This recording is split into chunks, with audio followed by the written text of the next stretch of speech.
Cordial saludo a todos los oyentes de Radio María. Un día más, con la gracia del Señor, proseguimos el comentario del Catecismo de nuestra Madre la Iglesia. Comenzamos un apartado nuevo, es a partir del punto 268, tiene como título El Todopoderoso.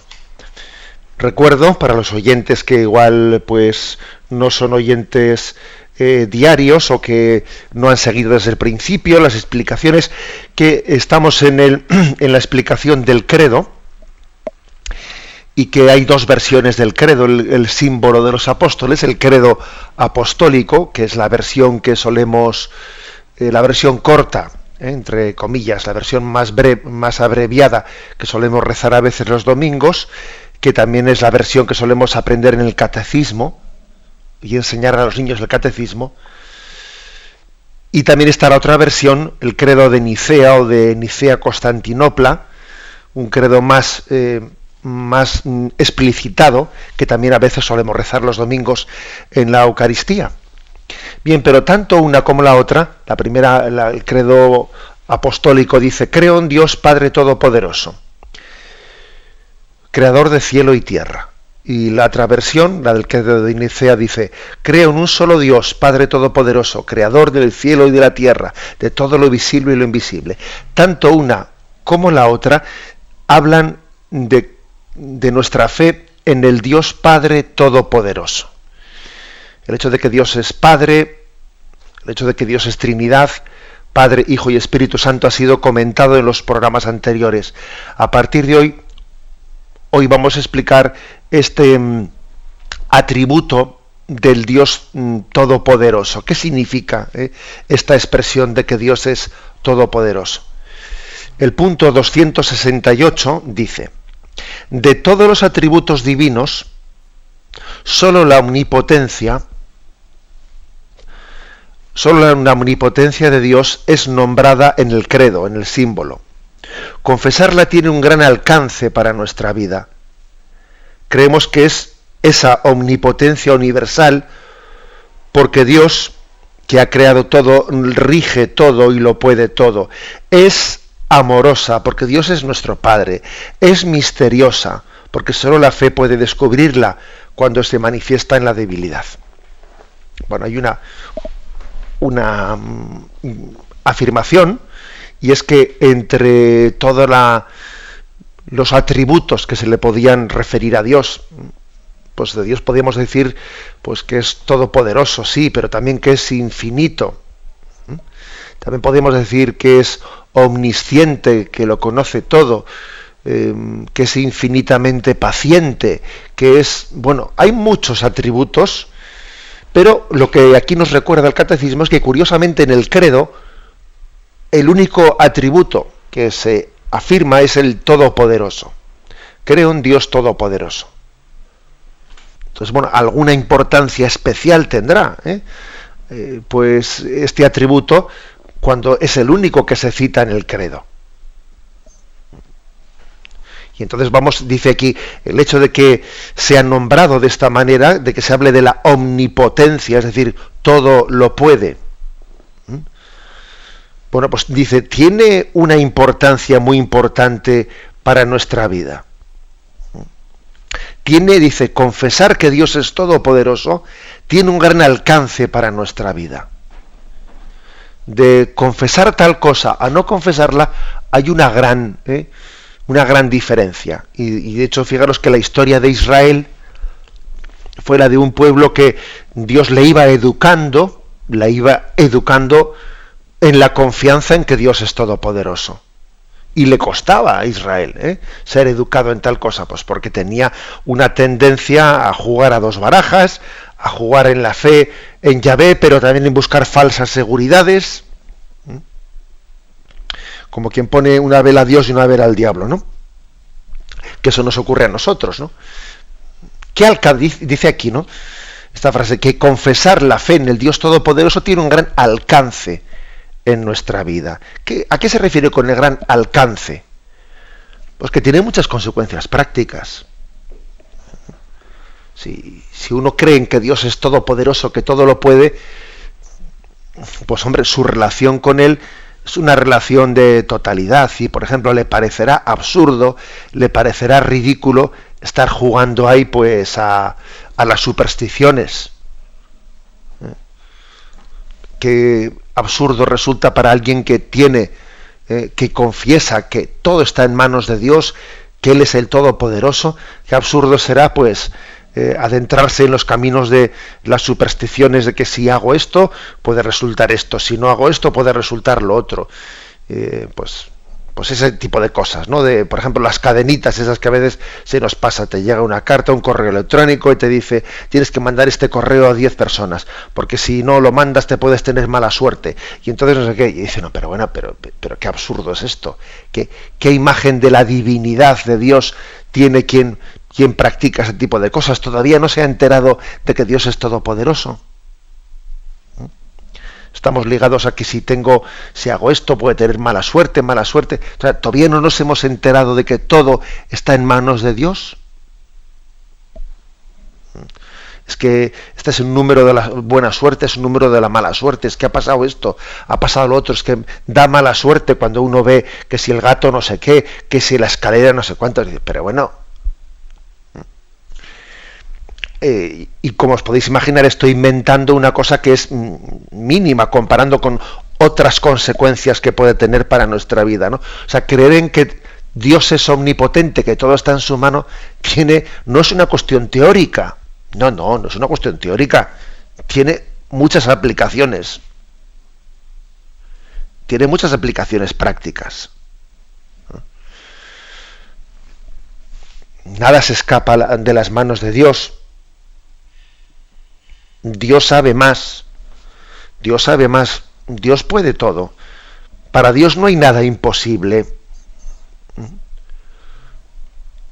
Yo recuerdo de esa experiencia de que a veces el Señor pues nos pone en situaciones difíciles y uno dice, ¿querrá esto el Señor? ¿Será voluntad suya que esto salga adelante? Y a veces ves que a algo se le oponen muchas dificultades, ¿no? Y uno dice, a ver, ¿esto será voluntad del Señor?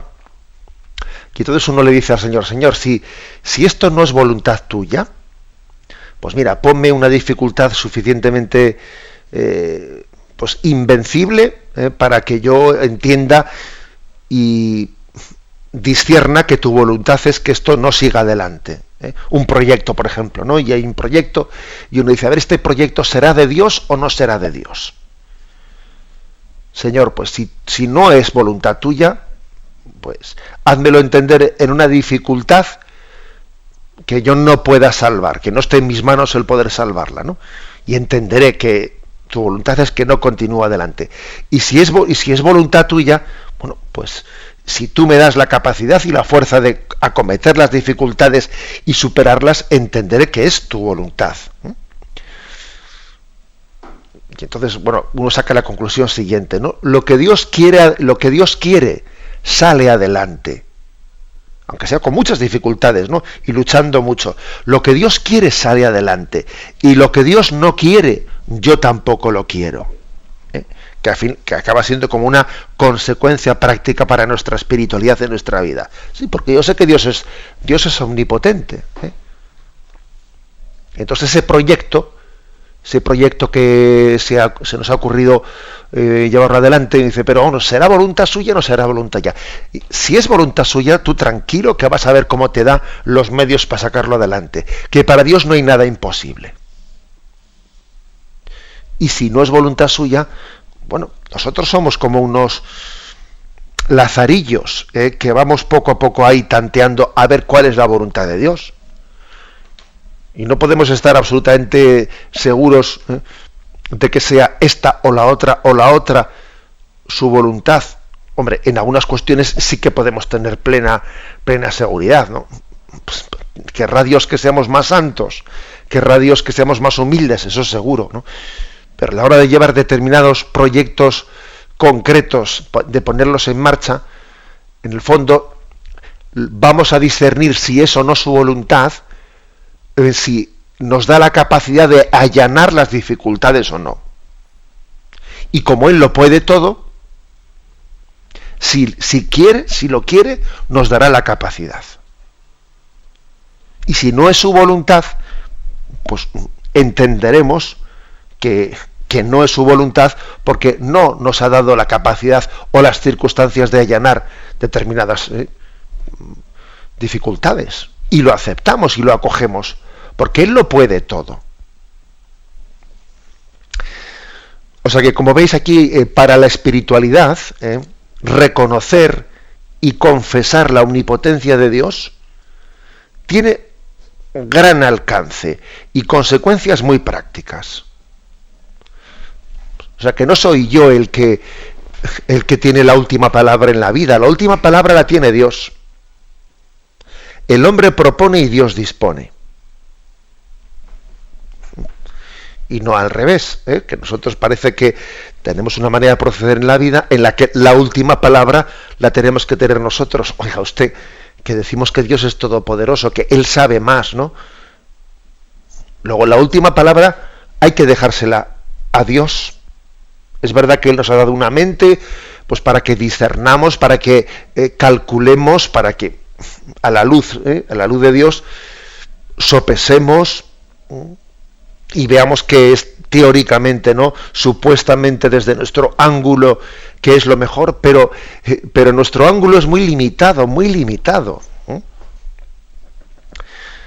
Por mucho que Dios nos haya dado hecho a su imagen y semejanza y estemos llamados a discernir en esta vida, y sí, hay que discernir, ¿no?, y ver las consecuencias de una decisión, de la otra, etcétera, pero nuestra mirada es muy corta, Entonces, al final, la última palabra la tiene Dios, porque Él lo puede todo. Bien, aquí, a la hora de desmenuzar con más detalle qué es lo que supone, ¿no?, esta fe en el Dios omnipotente, dice: creemos que es una omnipotencia universal. Tiene tres características, ¿no? Omnipotencia universal, omnipotencia amorosa y omnipotencia misteriosa, según dice aquí el catecismo. Primero, universal, porque Dios lo ha creado todo, dice. En el principio creó Dios cielo y tierra. También se nos cita Juan 1:3. En el principio existía la palabra y la palabra estaba con Dios y la palabra era Dios. Ella estaba en el principio con Dios. Todo se hizo por medio de ella. Y sin ella no se hizo nada de cuanto existe. O sea, es decir, que a Dios no se le escapa nada de la mano, aunque pueda parecer lo contrario. Que Dios es omnipotente, pero no únicamente para mí, en mi barrio, si me permitís la expresión, en mi familia.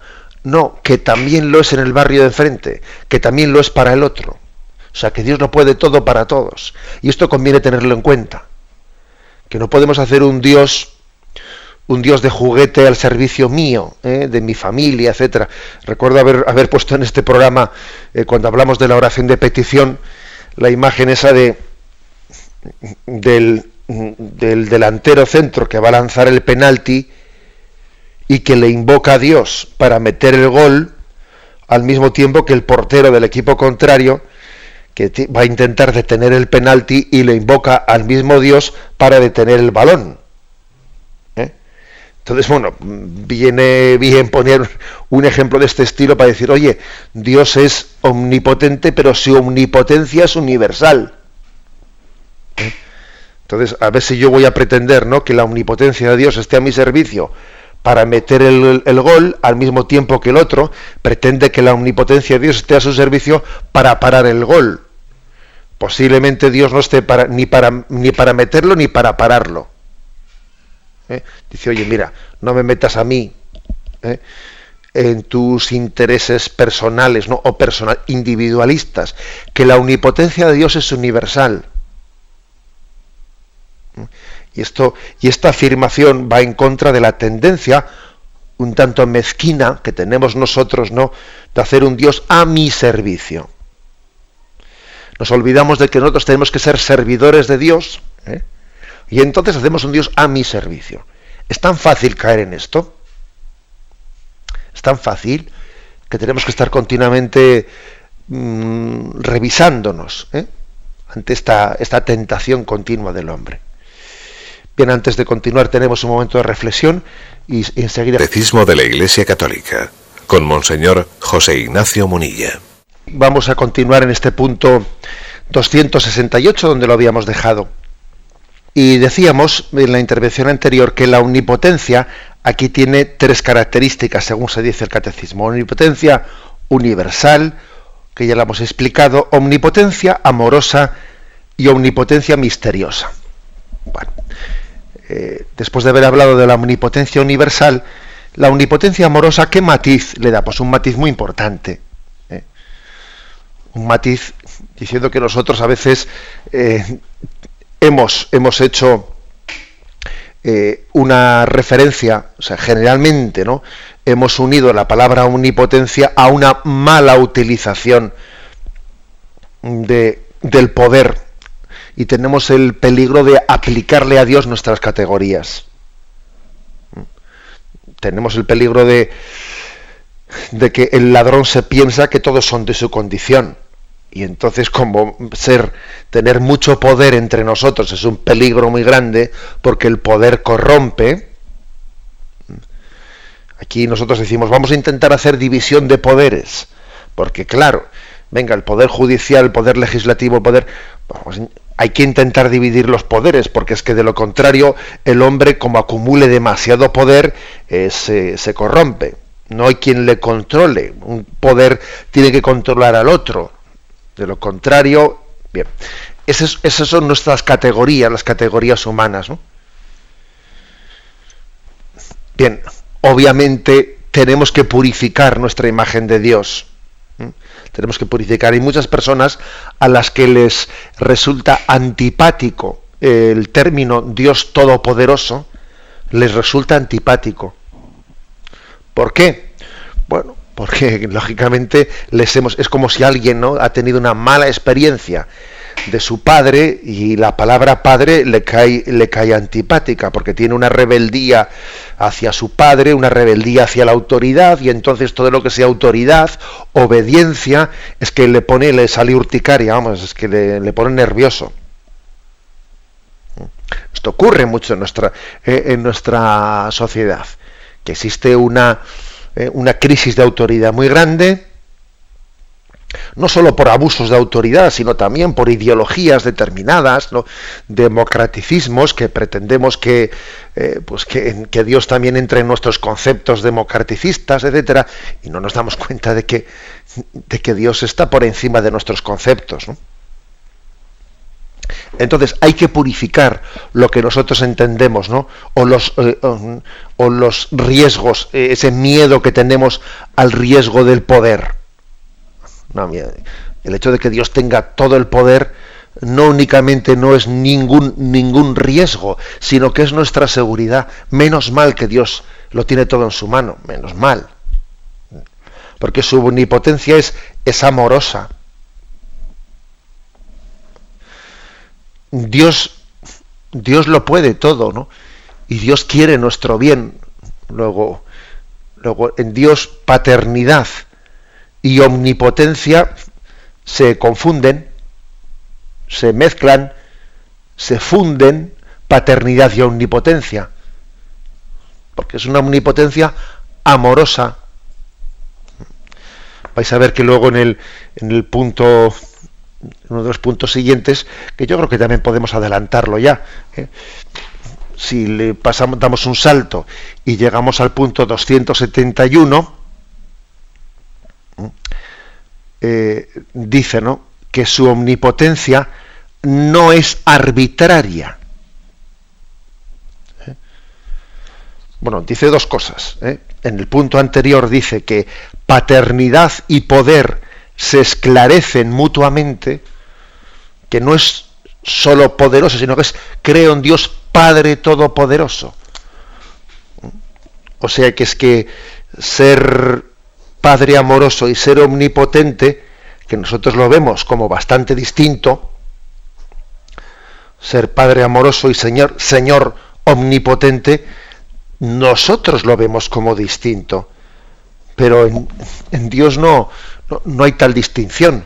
Nosotros nos solemos armar un lío y vemos como algo antitético, pues decir que Dios es justo y que es misericordioso. Dios es infinitamente justo y Dios es infinitamente misericordioso. Dice, a ver, agarra esa, a ver cómo lo compaginas. Bueno, si es que en Dios no hay ningún problema de compaginarlo, el problema lo tenemos nosotros. Que justicia y misericordia no sabemos cómo compaginarlo y nos parece que o hacemos una justicia inmisericordia o hacemos una misericordia que es arbitraria, que no tiene ni pies ni cabeza. Bueno, pues en Dios no hay tal cosa. En Dios paternidad y poder se esclarecen mutuamente. ¿A qué se refiere que se esclarece mutuamente?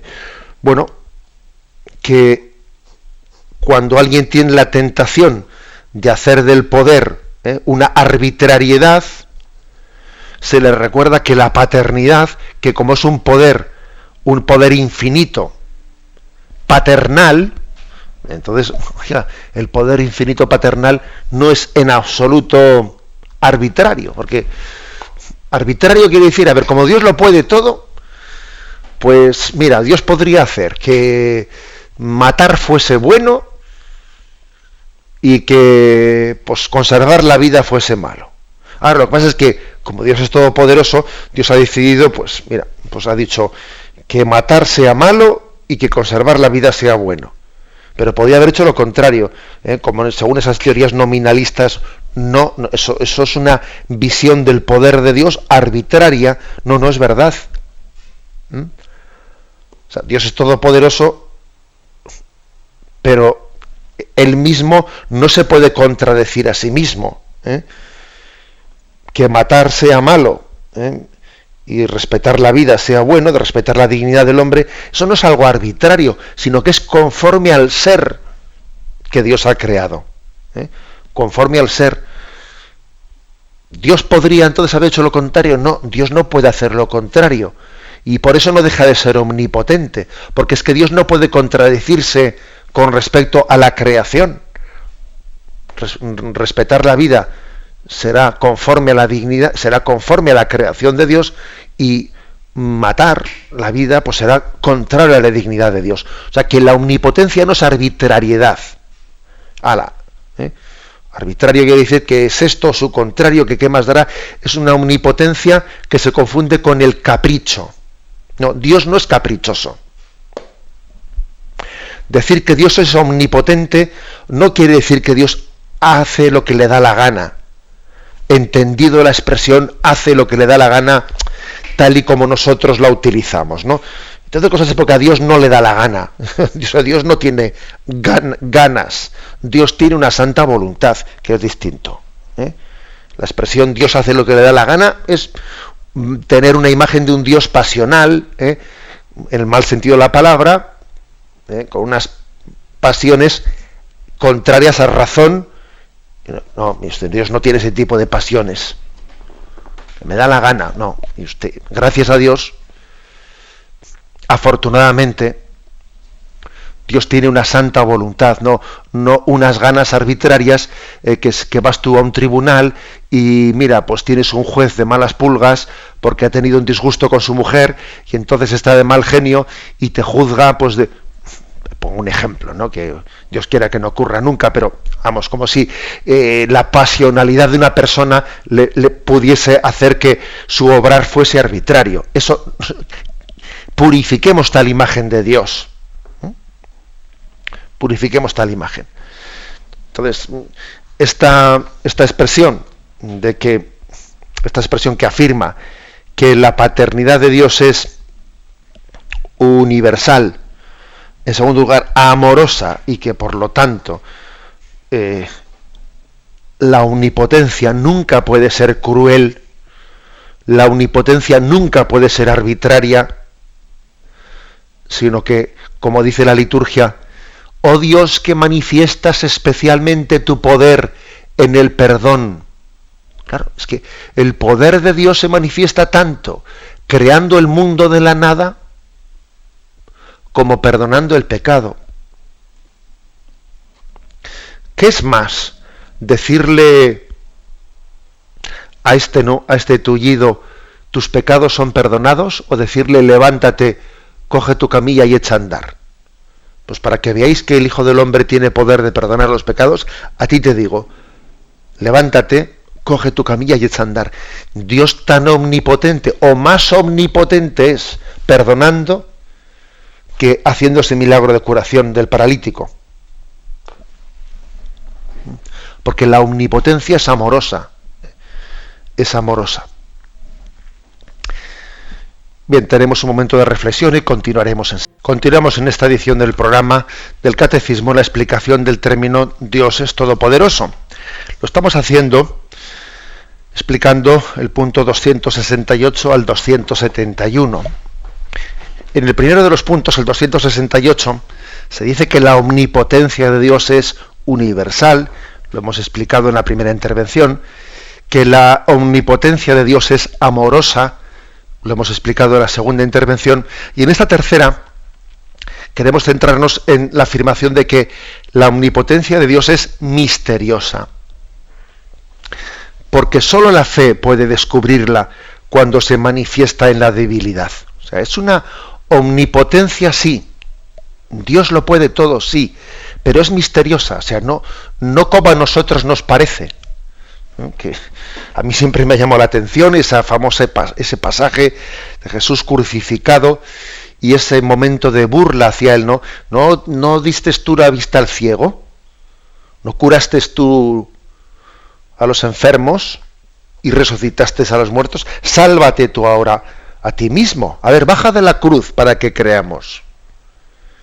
Y Jesús escucha tal cosa en silencio y no recurre a su omnipotencia, ¿no?, para zanjar esa cuestión, para decir, te vas a enterar, voy a bajar de la cruz ahora mismo y voy a poner las cosas en su sitio. Pues no lo hace.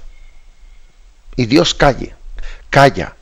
Y el silencio de Dios puede parecer a veces incompatible con su omnipotencia. Claro, es que parece que su silencio es un silencio de debilidad. Entonces, ¿cómo se conjuga esto con que Dios es todopoderoso? Y seguimos afirmando, Dios lo puede todo, es omnipotente, pero tiene una forma de llevar adelante su omnipotencia que resulta misteriosa para nosotros. Resulta misteriosa. Los tiempos de Dios no son nuestros tiempos, ¿no? Las formas de Dios no son nuestras formas.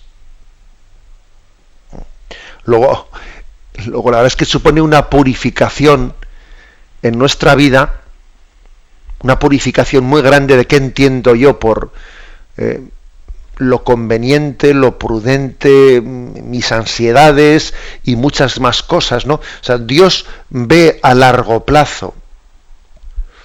Dios circula con luces largas, y nosotros circulamos con luces muy cortas. Somos como el burrito que tiene las orejeras puestas y además tiene luces muy cortas, ¿no?, que tiene un candil. Y entonces, claro, hay toda una tarea de purificación para comprender que la omnipotencia de Dios sigue siendo tal, incluso en medio de lo que para nosotros es debilidad. Un Dios que aparece débil.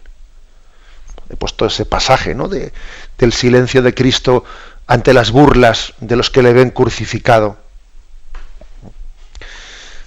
Aquí se nos remite, por ejemplo, al texto de 1 Corintios, capítulo 1, versículo 18. Pues la predicación de la cruz es una necedad para los que se pierden, mas para los que se salvan, para nosotros, es fuerza de Dios. Aquí la gran pregunta ¿es compatible la omnipotencia de Dios con la cruz? El hecho de que la cruz sea el camino para todo cristiano, ¿no?, el camino de abajamiento, de despojamiento, que Jesús nos enseña a seguir el camino de la cruz. ¿Eso cómo se compagina con la omnipotencia de Dios? Bueno, lógicamente hay que decir que es algo que nos resulta misterioso. Tú piensas como los hombres, Pedro, no piensas como Dios, tienes que despojarte. Pedro se escandalizaba pues cuando Jesús predecía su pasión, que iba a sufrir, que sería entregado. Esto no te ocurrirá a ti. Eso no puede ser. Y le pegó un tirón de orejas Jesús a Pedro, pero tremendo. Una corrección que es la corrección más fuerte que vemos en los evangelios. Apártate de mí, Satanás, porque tú piensas como los hombres, no piensas como Dios. Tú pretendes un tipo de omnipotencia que casi es propia de la gloria humana. Tú buscas la gloria humana, confundes omnipotencia con gloria humana.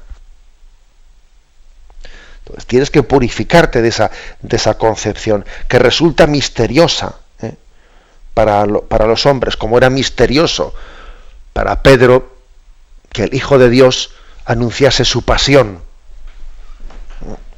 Bueno, por eso confesar la omnipotencia de Dios en medio de la debilidad es muy importante. Es más, hasta que no seamos capaces de confesarla entonces, en medio de la aparente debilidad, en realidad no la estamos confesando bien. Si yo únicamente confieso la omnipotencia de Dios en los grandes acontecimientos en los que parece que hay un triunfalismo, ¿no? ¡Qué grande es Dios! ¿Cómo ha salido esto de redondo, ¿no? Bueno, un momento. Está bien que confieses entonces, pero confesar únicamente en los momentos de triunfo humano la omnipotencia de Dios, eso tiene un peligro muy grande de confundir omnipotencia de Dios con gloria del hombre. Un peligro muy grande. Entonces, la gloria de Dios no siempre coincide con el triunfo humano, que va en absoluto. La gloria de Dios, nosotros estamos creados para dar gloria a Dios, no para el autobombo. El autobombo es una cosa y la gloria de Dios es otra. Luego tiene que haber un proceso interior en nosotros de purificación. Damos un paso más. El punto 269 dice: las Sagradas Escrituras confiesan con frecuencia el poder universal de Dios. Es llamado el poderoso de Jacob. Aquí, por ejemplo, el texto de Génesis 49.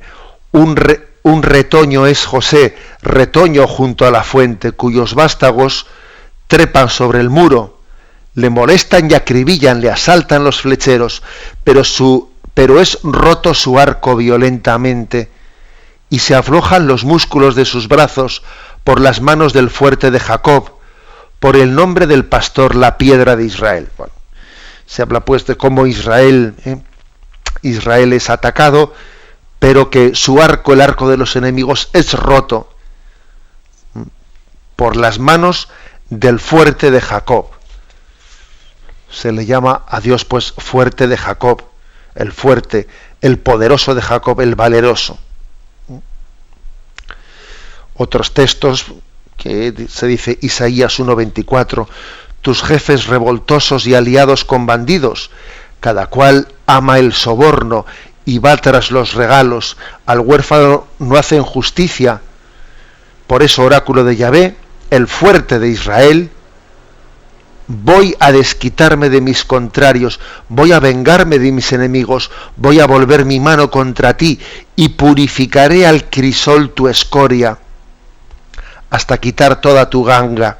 Bueno, pues otro texto entre los muchos que nos sugiere aquí el catecismo, que subrayan la omnipotencia de Dios en medio de los peligros que Israel está padeciendo.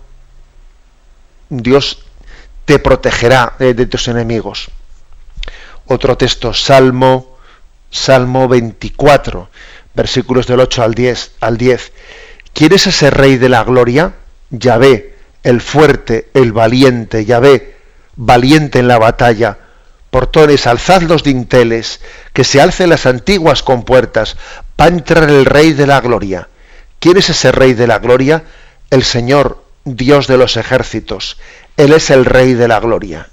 Yahvé Sebaot, Bueno, un salmo impresionante que subraya la omnipotencia de Dios.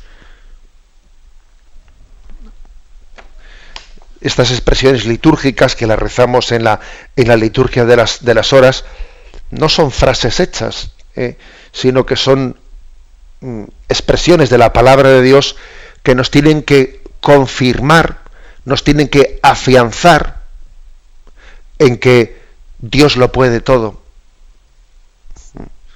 que nuestras dificultades, nuestro futuro, nuestras inquietudes pasan por su mano, pasan por su voluntad.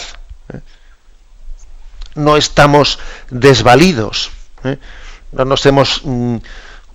no hemos sido olvidados de Dios, no hemos sido dejados de sus manos. Esta es la fuerza con la que la palabra de Dios resuena. Si Dios es todopoderoso en el cielo y la tierra, es porque Él los ha hecho. Por tanto, nada le es imposible. Y Dios dispone a su voluntad de su obra. Es el Señor del universo, cuyo orden ha establecido, que le permanece enteramente sometido y disponible. Es el Señor de la historia. Gobierna los corazones y los acontecimientos según su voluntad. El actuar con inmenso poder siempre está en tu mano. ¿Quién podrá resistir la fuerza de tu brazo? Dice Sabiduría 11:21. Bueno, estas afirmaciones tan fuertes, ¿no? El Señor todo lo que quiere lo hace. Salmo 115, versículo 3, etcétera, ¿no? Para Él nada es imposible. Dios ha establecido el orden del universo y al universo le parece sometido y disponible, etcétera. Podría ocurrir que este tipo de afirmaciones nos resulten como contradictorias pues con muchos episodios de debilidad que nos resultan escandalosos. Pues por ejemplo, pensemos lo que es una catástrofe natural, pensemos lo que es un terremoto, pensemos lo que es una sequía, una hambruna, etcétera. O sea, las expresiones litúrgicas de la omnipotencia de Dios, en cuya mano, ¿no? En la mano de Dios está el universo, está la naturaleza, etcétera, podrían entrar en aparente contradicción pues con lo que hemos calificado como catástrofes naturales o desgracias humanas, etcétera, etcétera. Y entonces es posible que lleguemos a no entender. Y sin embargo, aquí es donde nosotros tenemos que hacer un acto de humildad muy grande. Que el hecho de que yo no entienda ciertas cosas no quiere decir que en la providencia de Dios no se hagan compatibles, incluso estén al servicio de proclamar la gloria de Dios, que ensalza a los humildes. Y además especialmente ensalza a los humildes cuando han sido probados, cuando han sido purificados en la prueba. Y aquí hay un misterio en el que Dios, yo no me imagino desde luego a Dios desde arriba, desde lo alto, como quien lanza un dardo a una diana, enviando males, ni se nos ocurre tal cosa, ¿no? O sea, Dios tiene una providencia amorosa, pero también existe el misterio del mal, que se ha introducido en el mundo por el pecado del hombre, y Dios respeta las consecuencias de nuestra mala utilización de la libertad, pero al mismo tiempo que la respeta, que Dios no anula la libertad del hombre, sin embargo reconduce la historia para el bien del hombre. El mal nunca ha tenido su origen en Dios. El mal ha tenido el origen en el pecado del hombre, pero Dios es omnipotente, lo puede todo y es capaz de reconducir la historia del mundo, la historia de la salvación, para que hasta de los males que han sobrevenido por nuestro pecado, hasta de esos males nosotros podamos obtener bienes, porque Dios lo puede todo. Y la mayor prueba de la omnipotencia es que Dios pueda sacar bienes de los males. Y esta afirmación la hacemos con plena confianza en la omnipotencia. O sea, Dios es tan omnipotente que va a sacar bienes de los males. Y si no, fíjate en tu vida y a ver si eso no ha ocurrido ya. Uno, cuando está pasando el chaparrón, pues lógicamente no ve nada. Pero cuando ha pasado la tempestad y ve en su vida y ve cómo Dios le ha guiado incluso en los momentos de prueba, y cómo en medio de la debilidad se estaba manifestando la omnipotencia de Dios. Dios sabe más. Bien, hemos hecho este comentario del 268 al 271. Aunque no hemos llegado a leer explícitamente el punto 270 y 271, los hemos adelantado, los hemos introducido en la explicación del punto primero, el 268. Queremos dar paso a la intervención ahora de los oyentes.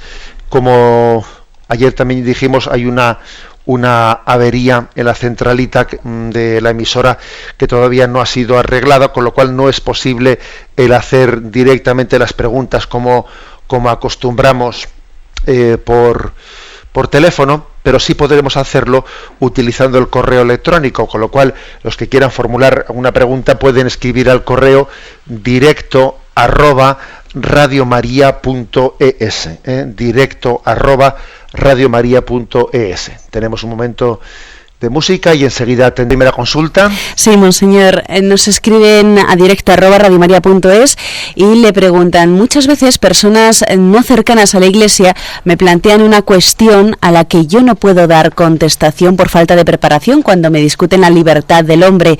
Si Dios todo lo ve, todo lo sabe, si ve el presente, el pasado y el futuro, ¿dónde queda la libertad humana? Si sabe lo que va a pasar o yo como humano lo ignoro y Dios sabe cómo voy a responder, ¿dónde queda verdaderamente la libertad, mi libertad? Dios se pudo exponer a que la Virgen dijera que no a San Gabriel. Pudo decir que no, pero no lo dijo. ¿Fue Judas esclavo de su destino para que se consumaran las profecías? Pudo no hacerlo, pero lo hizo. Si me pudieran ayudar a aclarar estas cuestiones, incluso algún texto que pueda tener de referencia para poder profundizar personalmente en el conocimiento de Dios, se lo agradecería. Vamos a ver, esta pregunta que hace este oyente es una pregunta seria, que es una de las que más a veces nos ha torturado a muchos pensadores, a muchos filósofos. Si Dios lo sabe todo, si Dios sabe si yo voy a obrar bien o voy a obrar mal, entonces pues yo no soy libre, porque total ya está escrito, está escrito, ¿no?, en la mente de Dios el que yo voy a obrar bien o voy a obrar mal. Total, entonces, ¿para qué esforzarme? Si ya está escrito si yo voy a ir al cielo o voy a ir al infierno o voy a condenarme, pues entonces, ¿qué más dará que me esfuerce, que no me esfuerce? Bien, ese tipo de reflexión es un tipo de reflexión que está como pretendiendo desde nuestra pequeñez, colocarse donde no nos corresponde. O sea, donde no nos corresponde. Tenemos que darnos cuenta de que nosotros tenemos una perspectiva que no es la de Dios y tenemos la perspectiva que es la que tenemos, ¿no? Y entonces no nos corresponde juzgar como si estuviésemos en la mente de Dios. Pongo un ejemplo. Vamos a ver. Imagínate que hay un helicóptero que está desde arriba, que es como si fuese pues la mirada de Dios que mira desde arriba, ¿no? Un águila que desde arriba lo ve, o sea, alguien que desde arriba ve lo que acontece. Y entonces ve que hay una curva, y que tú estás conduciendo en un lugar en el que no debes de adelantar, no debes adelantar porque está prohibido adelantar, no tienes visibilidad y tú te pones a adelantar, confiando en que no venga un coche en sentido contrario. Pero si viene un coche en sentido contrario, porque Dios desde arriba lo ve todo, y aunque tú no lo veas, Dios ve que viene un coche en sentido contrario. Entonces Dios sabe que tú te vas a pegar el tortazo porque estás adelantando indebidamente donde no te corresponde adelantar, y viene un coche en sentido contrario, que tú no lo ves, pero desde arriba ese helicóptero lo ve perfectamente. Bien, el hecho de que Dios sepa que tú te vas a pegar el tortazo porque estás adelantando donde no debes, no quiere decir que tú no estés actuando libremente. Tú estás actuando libremente y te estás aquí y estás obrando mal a la hora de adelantar donde no te correspondía adelantar. Luego la responsabilidad es tuya. Y el hecho de que Dios sepa que te vas a pegar el tortazo no te quita a ti la responsabilidad. Es decir, que es que hay que afirmar las dos cosas. Hay que afirmar que tú eres libre y estás adelantando donde no te corresponde adelantar, y hay que afirmar que Dios lo ve desde arriba y ve que te vas a pegar el tortazo. Pero una cosa no quita la otra. El hecho de que Dios sepa no quita que tú seas libre para actuar. Es así, o sea, que es que a nosotros no pretendamos jugar a ser dioses. Yo veo la perspectiva desde aquí, no desde allá. Y yo no puedo aquí obrar sino desde lo que Dios me ha permitido en mi libertad poder ver y poder juzgar. Yo estoy en esa curva, yo debo de ser prudente, aunque tenga prisa. Yo debo decir, en este sitio no tengo visibilidad, luego no me la puedo jugar, no debo pegar, no debo de hacer este adelantamiento y no debo de ser imprudente. Luego, soy yo el que soy libre. Que Dios es omnipotente y lo sabe todo y sabía desde toda la eternidad que tú ibas a utilizar mal ese juicio de prudencia y que ibas a decidir adelantar donde no debías de haber adelantado. Sí, ¿y qué? Y que eso no quita que tú seas libre y que eres tú el que debes de discernir tu libertad y ejercerla prudentemente aquí y ahora. O sea, el hecho de que Dios lo sepa todo no condiciona tu libertad. Dios conoce sin condicionarte, sin quitarte por eso tu libertad. Bueno, ya sé que da una respuesta un poco casera, pero me parece que también igual hay que buscar algún ejemplo de esos que, no sé, pues son un poco así gráficos. Tenemos otra pregunta. Carmen desde Salamanca dice: yo estoy en proceso de recién fuerte llamado vocacional por parte de Dios. Me ha dado mucho miedo dar el siguiente paso. Quizá me falta fiarme más de la omnipotencia del Señor. Solo sé que tengo un gran vacío. Espero orar mucho. Deme un consejo, por favor. Bueno, bien, me imagino que esta oyente cuando dice eso, dice, bueno, es posible que haya podido sentir como una llamada de Dios a la vocación, a la vida consagrada, y que en un momento determinado pues ha pegado un paso de decir voy adelante, pero después ha sentido como un vacío grande.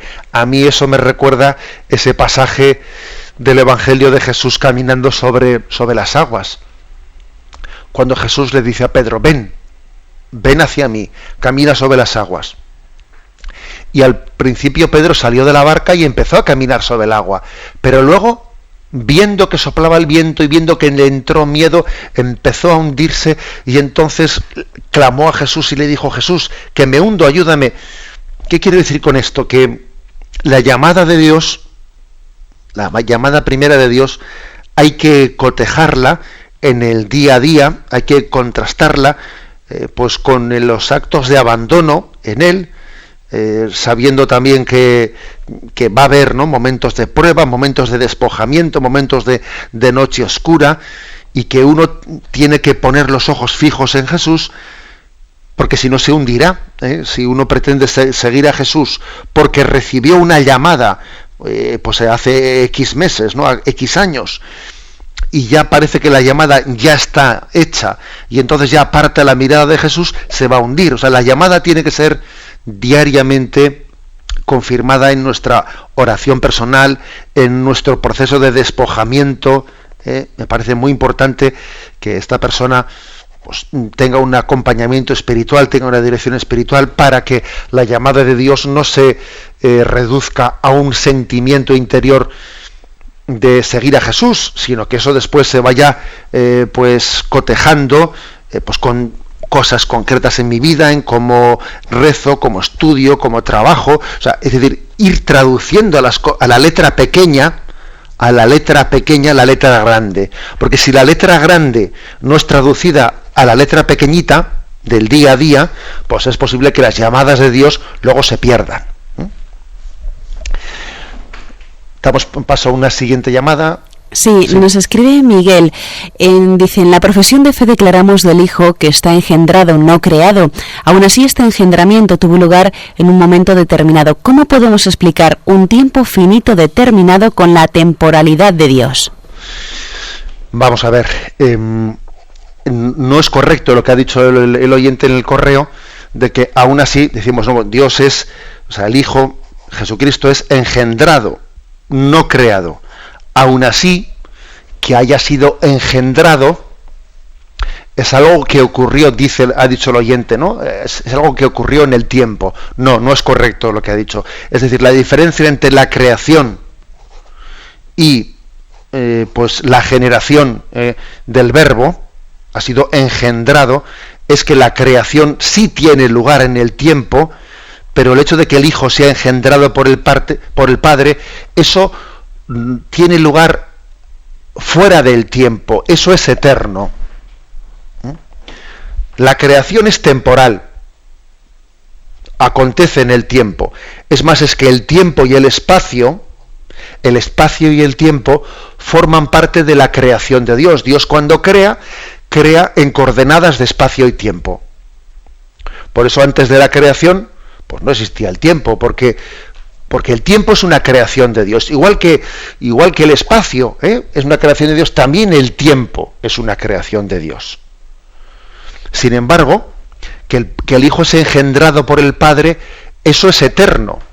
Recordad que yo he dicho en este programa que es que el Padre es tan eterno como el Hijo. El Padre no es antes del Hijo. El Padre es desde el momento que es el Hijo, y no es desde el momento, sino desde el hecho que es el Hijo. Porque hay Hijo, hay Padre, porque hay Padre, hay Hijo, si no existiría. Es decir, que el ser engendrado está fuera del tiempo, es desde toda la eternidad. Bueno, y hablando del tiempo y de conceptos que nos cuestan entender, pues vayamos a la letra pequeña, y la letra pequeña es que ya es el tiempo, son las 9 y ya tenemos que despedirnos. La bendición de Dios Todopoderoso, Padre, Hijo y Espíritu Santo, descienda sobre vosotros. Alabado sea Jesucristo.